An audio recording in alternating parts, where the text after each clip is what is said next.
Stephanie Milky here, aka KetoMOM, or often called mom, sis, Steffi, daughter, wife, aunt, and friend. Just like many of you, I carry a lot of titles. My favorite title is mom. I should probably say wife, which takes a lot of my time. But let's be honest, if you want to do something and do it well, you will make the time for it. Commitment is hard because we find ourselves overcommitted, but when you practice prioritizing, you will find out what is actually important and what you can let go.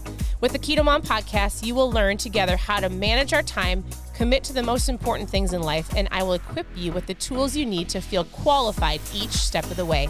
My name is Stephanie Milky, and welcome to the KetoMOM Secrets podcast. Hello, welcome to the KetoMOM page. My name is Stephanie. Happy Friday if you're tuning in live. If it's another day, happy whatever day it is for you. All right. We're continuing to go through the book that we're going through called Mind Shift. And it's different mind shifts, different perspectives, different thoughts to help you realize like, oh, I didn't realize I thought that way, or I didn't realize this was going on in my mind. I didn't think I was thinking that way. Oh my goodness, I never had an awareness of I should pay attention to the thoughts I'm thinking about. And so this is an incredible book here on the KetoMOM page. You can find recipes, keto tips. I can give you some suggestions. I can help you on your health journey.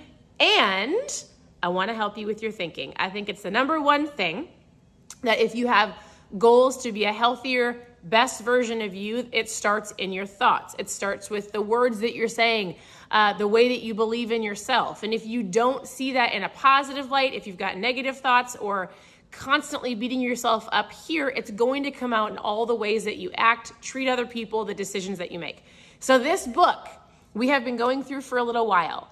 At any point in time, first of all, if you have a question for me about how to eat or how much water to drink, hey, what's the flavor of ketones that you're drinking this morning? If you were a ketone drinker, I had the Fueled by Female. I think it was mango, maybe pineapple. I drank my ketones, went for a walk this morning, had some great conversations with some of my friends / business partners. Had a great morning. My husband tore apart a car. He took out our batteries. He's replacing them because our van is currently sitting in the driveway with some challenges. But guess what? Perspective, super important. And so at any point in time, you can ask me questions below. You can send me a message or a DM. You can go to KetoMomSecrets.com, all one word, KetoMomSecrets.com. Click on mindfulness. We've gone through books for 2 years.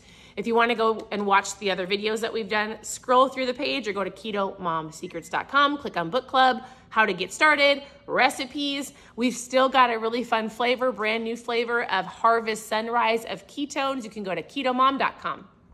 If you want some ketones, if you want the best fuel to not only change your mind or help your mind or like turn on your brain, give you some energy to last through your entire day, to help you with your appetite, to help you feel incredible. Like I call it my mom fuel.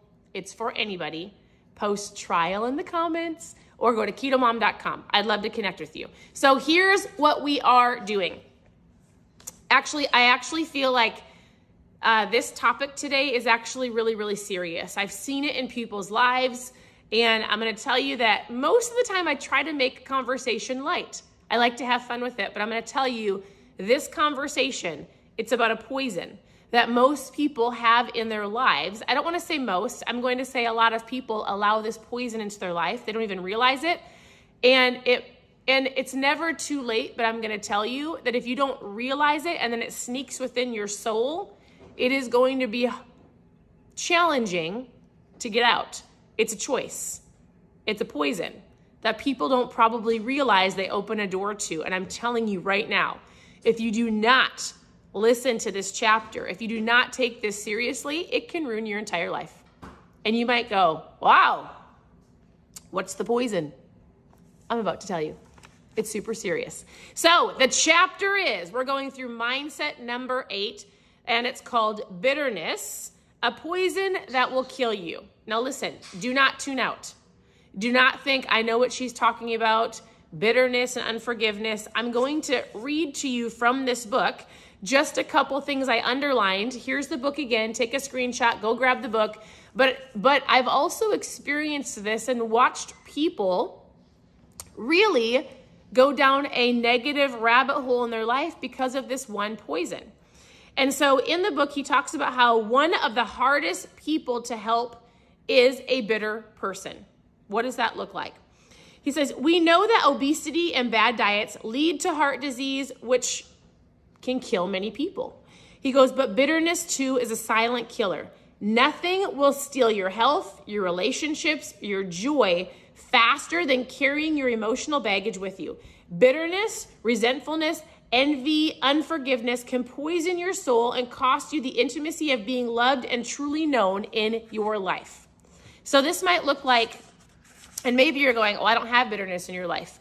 If you were just to take a step back and just reflect on your thoughts, your past. I'm not saying go dig into your past, but I'm going to tell you, if I were to say, like, is there anybody in your life right now that you have unforgiveness for? Anybody in your life that you're like, when you think of that person, it causes resentment, it causes frustration, it causes anger. I'm going to tell you right now, I've seen this in people's lives. I have talked to people in the last 48 hours that this one conversation, this one topic, this one word, bitterness, opens a door into your life that you do not want to open. And if you might go, hey, Stephanie, if we're just talking about your health journey, and I say, tell me what you're eating. Hey, I'm doing all of these things and I feel like I'm eating perfect. And you don't actually pay attention to your emotions or the things that you're holding from the past or people or resentment, that actually plays a factor in the rest of your life. Maybe you've never thought about it like that before. And so as we go on into this chapter, here's what he says. Our author says this. He goes, we have access to a global incubator that allows us to study humans like never before. It's called the internet. We can watch people. And he goes, isn't it interesting how you can watch behaviors just all over the place and people gravitate to the negativity. They share all of the gossip about famous people more than they go and encourage people who've won an award.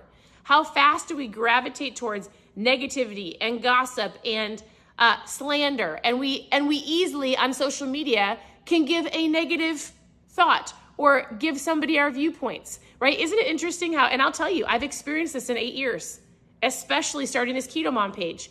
I would say for the first probably 3 years of this page, I had never experienced more negativity, thoughts about people thought about me. They surely wanted to tell me their thoughts of how I was eating. It's interesting because we have access to something that we can easily tell somebody something negative that you would never tell them in person, right? Like sometimes people will say things to me online and I'm like, oh my goodness, would you actually say that to my face? And so my encouragement to you is take this conversation. I've got a couple more things underlined I want to give to you. This isn't something to take lightly to heart. This is something that really, truly, I believe that so many people experience, whether it's with a parent or somebody in the past, or he says, like our emotions play a huge role in the rest of our life. And I've said this before, it's not my saying, but it's as I think, so I feel, as I feel, so I do, and as I do, so I have. So if you think about what you have in your life and you go back and go, okay, what I have today is a result of my actions. It starts from a feeling and it comes from my thoughts, right? And if my feelings are controlled by other people or bitterness or anger or frustration, I am where I am today because of the feeling. Super important to take thought of, to take captive of, to go, all right, how am I feeling? Am I frustrated? Am I envious? Am I bitter? And how do I get that out of my life? How do I get that poison out? And so we'll continue on. And he goes, I've come to the belief that what we are seeing through social media is the external reflection of our inner worlds. Super interesting, isn't it? Are you a person that goes and encourages people online, or do you get drawn into the drama? Do you add to the drama and the negativity? Are you commenting and encouraging people, or are you causing bitterness in other people's lives? He goes, we must choose positive emotions while negative emotions seem to choose us. I thought that was super insightful. We must choose the positive. You have to choose it. You have to choose to get rid of the bitterness. You have to choose it because guess what? It's easy to fall into the trap of negativity, unforgiveness, bitterness. Like, I'm going to go chase that gossip because it sounds interesting. But guess what? It causes a root. It opens a door to poison. That's why optimism is a discipline. It takes discipline to see the good when things are going bad. It takes discipline to see the beauty in the midst of tragedy. It takes discipline to see how the best in people when they let us down. It takes discipline to forgive when the person does not deserve it. It takes discipline to reject the negative voices in our heads and choose to listen to the optimist who cheers us on. Bitterness is a poison that numbs you that numbs you before it kills you. Bitterness doesn't protect your heart, it hardens it. And when you are bitter, it becomes the only emotion that you feel. What's worse is that bitterness cannot be contained. When you hold on to bitterness against one person, you become bitter against the entire world. I had this conversation with specifically somebody this morning, and as I am hopefully helping her walk through some hardships in her life, the first thing I said to her was this: you got a lot of things to decide. You're walking through a really hard time in your life, but I would encourage you not to allow it to cause a root of bitterness in your life, because if it does, it's going to reflect in everything else that you put your hands to, into your marriage, into your children, into your relationships, into your business. I've seen this happen in family. Other people around us, they could be the most happiest person, but when something comes up, you can see the bitterness come out, and it's not a joyful thing. It is not a good thing. And I often tell these people that are the closest to me that experience a poison of bitterness, I'm like, you have to let it go. You've got to forgive. You've got to like he says, I'm not trying to tell you to forget. And there are things that have happened to you in your life that you can't control when you were young or in a marriage, or things that you were like, I didn't get to choose the way that I grew up. So one thing that you can do is he says this, one of the number one things that we have to choose that will ultimately guide us in our life is forgiveness. It's not that you forget. It's not that you put trust in people that maybe did wrong to you. But I'm telling you right now, if you can choose to forgive and get that root of poison out of you, it's going to help all areas of your life. This begins by taking control over the story that defines you. Identify the experience that has shaped you, the memories that have haunted you.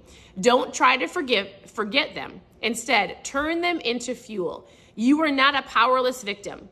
No matter what you have been told or what you've been through, refuse to let anyone or anything have that kind of control over your life. Your pain is real, but the feeling of powerlessness is a lie. So then he goes on, he says, you are part of a bigger story. Yours is a story of hope. You need to make your story a story of resilience. Yours is a story of faith. You overcome challenges. You have wounds, but they are not your story.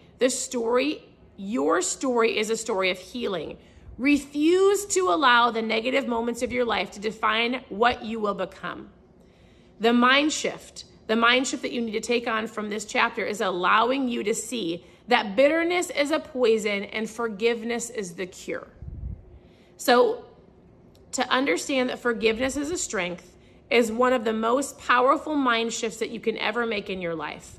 Forgiveness is an art form. Forgiveness requires a level of mastery that sets few people into the next place that they're going in their life. And I truly believe that. I believe that if you can understand this mind shift of forgiveness as a cure, bitterness as a disease, and only you can go. I was walking through my house this morning and I was going, where do I have unforgiveness? Who, if I really think about it, do I need to forgive? And I might not even have to go to that person, but in my own heart, right? I can't control other people's feelings, but I can control my emotions. And I'm not going to let the things that other people have done to me dictate my story for the rest of my life, because it creates powerlessness. But if you can do what this says, take back your own story. Do not let the bitterness take root and become who you're becoming in the future. That doesn't have to be your story. So you take that root, you rip it out, and you go, I'm going to forgive. I'm going to keep moving forward. It doesn't mean that you forget, but you forgive. Because isn't it interesting how oftentimes you hold on to things And that person isn't even thinking about it. Maybe you're like, well, my best friend in high school, do you think your best friend in high school is actually thinking about you right now? Or, well, that person really hurt me 10 years ago. Do you think you're the thought on that person's mind, or do you think they're just living their life? Well, my parents, I hear what you're saying. We didn't have a choice growing up as kids, but you do have a choice today to let it go and forgive. Otherwise, if you don't, forgiveness is a superpower. And if you don't choose to move on and forgive, you're going to let that seed plant and grow, and eventually it's going to harden your heart and it's going to affect the rest of your life. So I feel like that was super serious, but I read this morning and I was like, this is a super serious conversation topic that you get to choose. You choose to either get it out of your life, or you get to choose to have that plant planted where it will become so deeply rooted that it's going to be really hard to pluck out. So I don't know who it is that you need to sit down for a second when we're done having a conversation, and you need to just let it go. You need to tell your heart, I'm forgiving this person. I'm not going to hold that person to this standard. I'm not going to allow that person's power control my story for the rest of my life. It's up to you.